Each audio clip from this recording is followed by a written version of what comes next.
설 연휴 때문에 저희가 2주 만에 인사를 드리게 됐습니다. 아무래도 최근에 가장 큰 관심사는 2달도 채 남지 않은 국회의원 선거일 텐데요. 고양시 총선 관련 소식만 따로 모아서 별도로 브리핑을 해드리기 위해서 총선 상황실이라는 코너를 저희가 새로 만들었습니다. 구독자 여러분들의 많은 관심 부탁드리겠습니다. 2월 셋째 주 고양신문 뉴스체크 헤드라인입니다. 수질 개선 논란이 일었던 한류천에 대해서 결국 복개 방향이 결정됐습니다. 고봉산 훼손 문제로 몇 년 전 중단이 됐었던 김포 관산 고속도로가 재추진된다는 소식입니다. 공릉천하고 도민청원 1만 명 달성됐다는 소식 전해드립니다. 이동환 시장이 수도권 재편과 관련한 긴급 기자회견을 열었습니다. UAM이라고 부르죠. 항공택시 빠르면 내년에 시험 가동하는 모습을 볼 수 있을 것 같습니다. 주엽 커뮤니티 센터에 장애인을 위한 경사로가 설치됐습니다.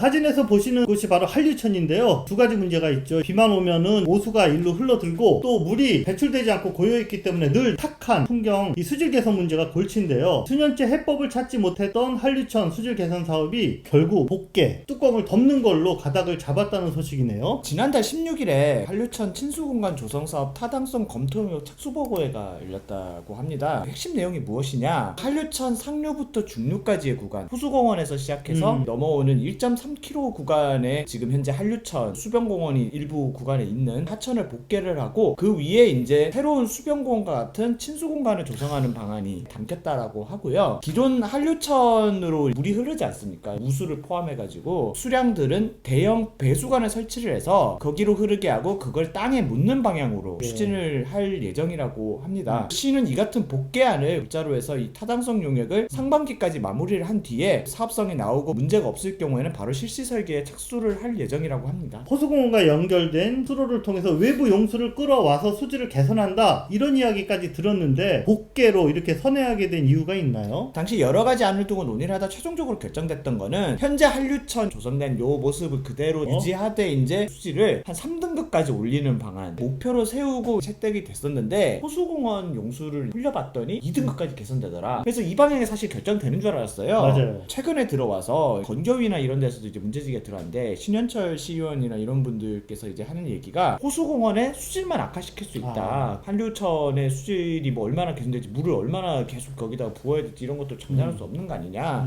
좀 이런 지적들이 많이 나왔었고, 여기에 더해가지고 당초에 이제 호수공원 용수를 통해서 이제 수질 개선하는 게 그렇게 비용이 크지 않은 걸로 파악이 됐었는데 나온 결과로 한 수십억이 이제 운영 비용으로 든대요. 매년 수십억씩 들어가지고는 이거 운영 못한다. 기각이 되고 사실 원점으로 돌아온 거죠. 그랬군요. 네, 복개안이 가지는 좀 장점도 있어요. 일단 초기 공사 비용은 많이 드는데 유지 관리비가 적게 들고 지하로 이제 깔리게 되면은 악취 원인 자체가 냄새도 올라오진 않으니까 상부 공간에 쾌적한 수변 공원이 가능하다는 확실한 장점은 있습니다. 그때 고양시는 극구 반대를 했었거든요. 다시 이렇게 선회한 이유가 뭘까요? 애초에 이 한류천 수변공원의 공사 시설들이 그때 당시에 이제 한류월드를 경기도에서 조성을 하면서 고양시에 기부 체납하는 형태였었잖아요. 설계가 좀 잘못돼가지고 이런 문제가 발생하긴 했지만 또 시 입장에서 돈 들여가지고 경계수 만든 거를 이제 넘겨줬는데 접는다고 결정하기도 어려웠을 거고, 이동환 시장이 이렇게 복개안을 적극적으로 추진을 하니까 좀 약간 정책 변화가 있지 않았을까 싶고요. 또 시의회의 또 동의도 되게 중요한데 마침 뭐 시의회 같은 경우는 민주당도 인선 7기 때부터 사실은 복개안을 좀 주장해왔던 과정이 있었기 때문에 상대적으로 요 사안에 대해 가지고는 큰 반대 없이 복개안 추진에 대해서 어느 정도 합의는 좀 이룬 것으로 지금 파악되고 있습니다. 그래서 이게 부분 복개냐 전체 복개냐, 복개 비용은 어떻게 마련할 것이냐, 뭐 이런 문제들이 좀 남는 것 같은데요. 복개 방안 경우 지금 타당성 용역 안에서 검토하고 있는 안은 1.3km 구간 전체를 복개하느냐, 원시티 앞에 한 600m 구간은 남겨둘 것이냐, 두 가지를 모두 놓고 좀 용역회사에 이제 좀 맡겼다라고 해요. 여기에는 아마 사업 타당성도 살펴볼 것이고 이제 공사 비용이라든지 그다음에 주민들의 의견은 당연히 또 수렴을 해야겠죠. 그 중에 또 가장 컸던 게 공사 비용에 대한 부분이었거든요. 지금 추정한 한 600억, 700억, 제가 봤을 때 이것도 좀 약간 최소로 잡은 것 같아요. 이 정도가 지금 소요될 것으로 예상이 되는데 이걸 고양시가 전적으로 부담해가지고 이 사업을 추진하기 사실상 어려워 보이고요. 현재 상황에서 그러면은 사업비 분담을 그 CJ가 해줄 것이냐, 사실 이걸 시에서도 아직 뭐 이 부분에 대한 협상까지는 뭐 전혀 지금 고려하고 있지 않다. 아직 뭐 그 단계도 아니다. 왜냐면은 총사업비도 안 나왔기 때문에 그거 나와야지 그 얘기를 꺼내거나 이제 논의해야 되지 않겠느냐. 지금 CJ 라이브시티 사업 자체가 지금 경기도랑 마찰 때문에 지금 중단된 상태 아닙니까? 이 문제들이 좀 해결되는 과정에서 이것도 좀 같이 사업이 좀 논의될 수 있지 않을까. 아직 뭐 어떻게 될지 장담하기 어렵고 이 네네. 상황을 좀 더 지켜봐야 될 것 같다. 네, 명쾌한 해법이 나올 때까지는 아직까지도 뭐 여러 가지 변수들이 고려돼야 될 것 같네요.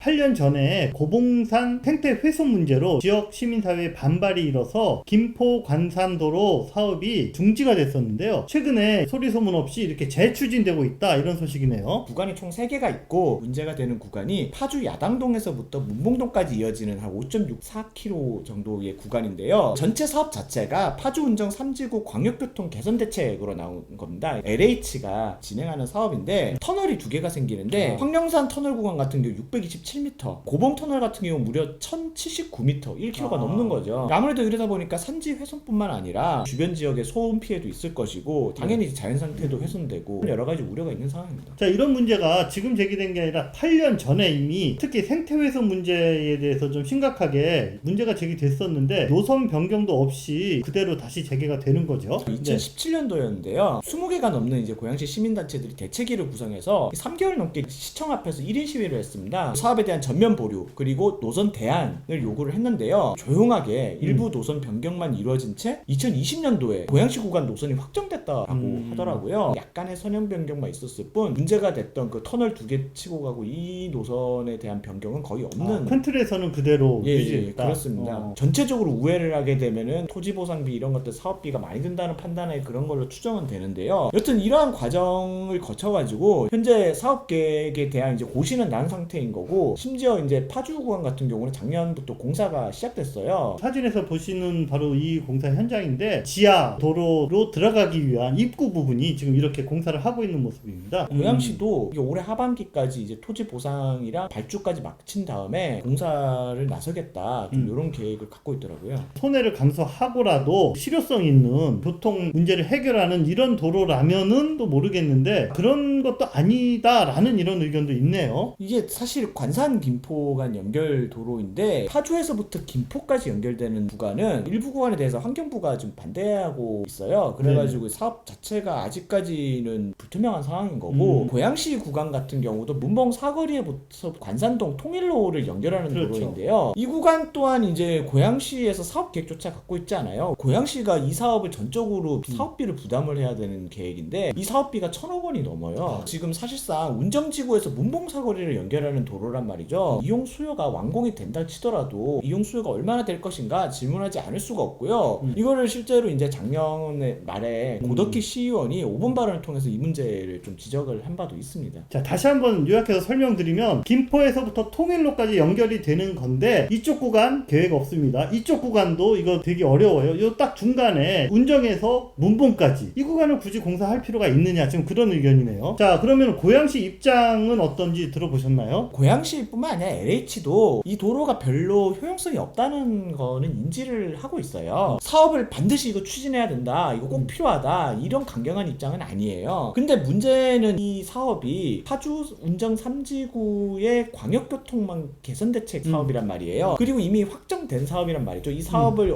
누가 확정했느냐? 경기도와 국토부가 결정을 한 거예요. 그러다 보니까 이제 위에서 이제 왜 계획된 사업 빨리 집행하지 않느냐 이러면서 좀 압박이 들어오는 상황인가 봐요. 지역 시민사회에서 일단은 이 문제를 뒤늦게 인지를 했고 마침 이제 총선 국면이잖아요. 이걸 적극 이슈화를 해서 도로 백지화 혹은 노선 변경을 이끌어낸다라는 입장인데요. 최창희 기후위기 고양 빙상행동 공동대표께서 이제 요 사안에 대해서 특히 좀 적극적으로 나서고 있어요. 고양 시민에게 별로 도움도 되지 않고 그리고 되게 환경 피해, 특히 고봉산 이렇게 되게 생태 환경도 좋고 주민들이 많이 이용하는 그런 곳인데 이 터널 뚫고 지나가게 이렇게 둘 수 없다. 반대 운동에 적극 나설 것이다. 이렇게 얘기했습니다.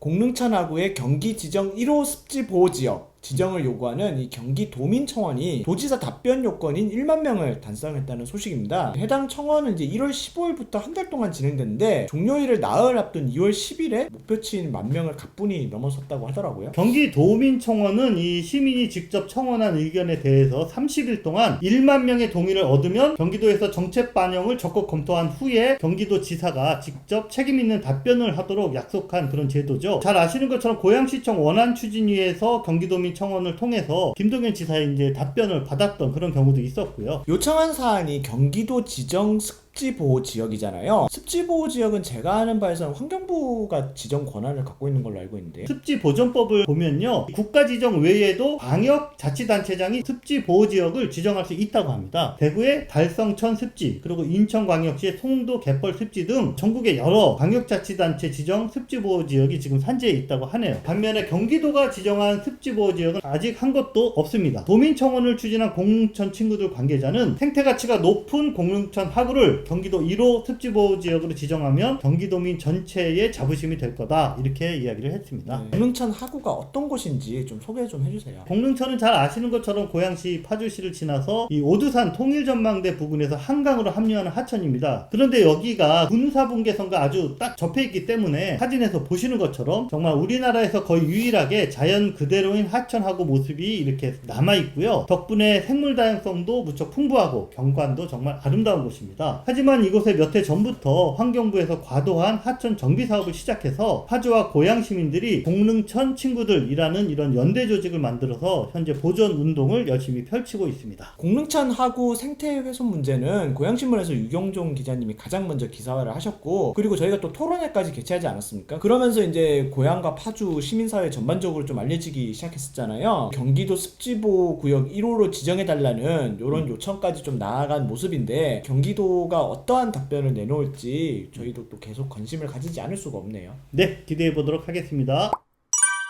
두 달 앞으로 다가온 총선에서 고양시 국민의힘 출마자들의 공통된 공약, 서울 메가시티 편입입니다. 이 와중에 이동환 고양시장이 메가시티 이슈와 관련해서 긴급 기자회견을 15일 오전에 열었습니다. 기존에 이동환 시장이 밝혔던 입장에서 크게 달라진 부분이 없어 보이더라고요. 저는 시민의 뜻에 따라 교통, 일자리, 대학 유치 등 시민의 이익에 부합하도록 메가시티를 적극 추진해 나가고자 합니다. 고양시가 도출한 수도권 재편은 편입이라는 개념에서 더 확대된 개념입니다. 한두 개 도시의 행정구역 편입에 그치지 않고 수도권 전체를 기능적으로 재편하는 방안입니다. 이게 사실은 과거 예전에 비해 가지고 이제 용어상 달라진 거는 메가시티를 적극 추진하겠다라는 거거든요. 서울 편입을 원하는 분들이 얘기하는 메가시티는 서울 메가시티로의 그쪽으로 이제 합류, 이러한 개념인 건데, 기자회견에서도 밝힌 건 뭐냐면은 총체적으로 재편해야 된다라는 입장인 거예요. 이런 입장은 사실은 작년 11월에 처음 이슈화가 됐을 당시에 서울 편입보다는 수도권 재편으로 가야 된다, 별도의 주장을 내놨는데, 그것과 사실 일맥상통한 부분이어가지고 일각에서는 그래서 새로운 것이 없지 않느냐, 기존 입장 그냥 반복한 거 아니냐라고 이야기도 하는 것이고, 입장이 워낙 애매모호하다 보니까 나중에 이제 기자회견 끝나고 나서 제가 언론 보도들 이제 다른 데도 뭐 이렇게 썼나 봤는데 다 제각각이더라고요. 어디는 사실상 편입이라고 그러고 어디는 뭐 원론적이다 뭐 그러고. 근데 이동환 시장 입장을 저희가 딱 엿볼 수 있는 게, 정확한 행정구역이 어떻게 되는 거냐라고 질문을 했더니 도쿄도 예를 딱 들었어요. 도쿄도라는 게 도 안에 직할구가 있고 그 주변에 자치시가 있는데 이거를 묶어서 도쿄도라 그러는 거거든요. 일부의 고양 시민들이 서울 편입을 생각하는 그것과는 좀 거리가 있는 거예요. 고양시가 하나의 자치적인 행정구역으로 계속 남겠다, 그런 걸로 저는 읽었거든요. 그나마 새로운 내용은 메가시티 추진을 위한 구체적인 추진 전략이 나왔다, 이 정도를 좀 짚을 수 있더라고요. 메가시티 TF팀을 구성하겠다는 내용이라든지 고양시정연구원 차원에서 연구과제 추진했다, 이건 뭐 그전부터 얘기했던 부분이기도 해서 이게 새로운 건 없지만은, 그리고 1대1 협상이 아니라 확대 다자간 협의체를 구성해서 추진하겠다라는 내용이었는데, 특히나 이제 서울 편입 찬성하는 주민분들 카톡방이나 뭐 이런 데 사이에서는 다자간 협의체 구성 대체 이거 갑자기 무슨 뜬금없는 소리냐, 그런 논의를 하다가 언제 서울 편입 같이 합류하고 하느냐, 지자체 시장 차원에서 할 수 있는 일이 아닌데 권한도 훨씬 넘어서는 그런 다자간 협의체를 이야기하느냐, 이러면서 그냥 분통을 토해내는 그런 입장들도 많이 있더라고요. 킨텍스 인근에서 UAM, 도심 항공교통이라고 이야기하죠. UAM 전용 항공기가 뜨고 내리는 이런 모습을 잘하면 볼 수 있을 것도 같습니다. 고양시 상공의 UAM 노선을 결정하기 위해 이른바 항공택시, 드론택시 시험 운행 작업이 국토부 주도로 내년부터 본격 개시되기 때문입니다. 앞서 고양시는 경기도에서 유일하게 이 수도권 도심에서 UAM을 시험 운행하는 이런 노선지로 선정된 바가 있습니다. 이에 따라서 국토부 예산을 저희가 받아서 대하동 중 그 킨텍스 인근에 5,500평 규모의 전용 이착륙장인 UAM 버티포트를 조성한다라고 밝혔습니다. 이름 되게 어려운데 네. 버티포트면은 많이 생소한 용어잖아요. 네네. 이거에 대해서 좀 설명이 필요할 것 같아요. 두 가지 합성어인데요. 수직으로 항공기가 이착륙한다라는 뜻의 그 버티칼, 에어포트 이게 합쳐져서 버티포트, 수직 이착륙 항공기의 이착륙과 충전, 정비 또 승객도 탑승하는 이런 터미널이다 이렇게 이해하시면 될 것 같네요. 이곳을 이용하게 될 항공기는 4-5명 이렇게 소규모로 태울 수 있는 에어택시 개념 그리고 이제 전기로 이용하는 항공기가 된다고 합니다. 이게 언제부터 어느 구간을 좀 날게 되는 건가요? 시험 운행은 이르면 내년부터라도 이렇게 시작할 수 있을 것 같고요. 우선 코스는 이 킨텍스에서 이륙을 해서 김포공항까지 한 14km 정도를 시험 운행을 진행할 것 같습니다. 이건 어디까지나 시험 운행을 하는 단계고요. 항공 택시를 상용화하는 것은 정부에서 2028년을 지금 목표로 잡고 있다고 합니다. 고양시 관계자들은 이 새롭게 들어서게 될 버티포트가 미래 먹거리를 창출할 UAM 사업의 거점 역할을 하게 될 것이다 라고 기대감을 표했습니다.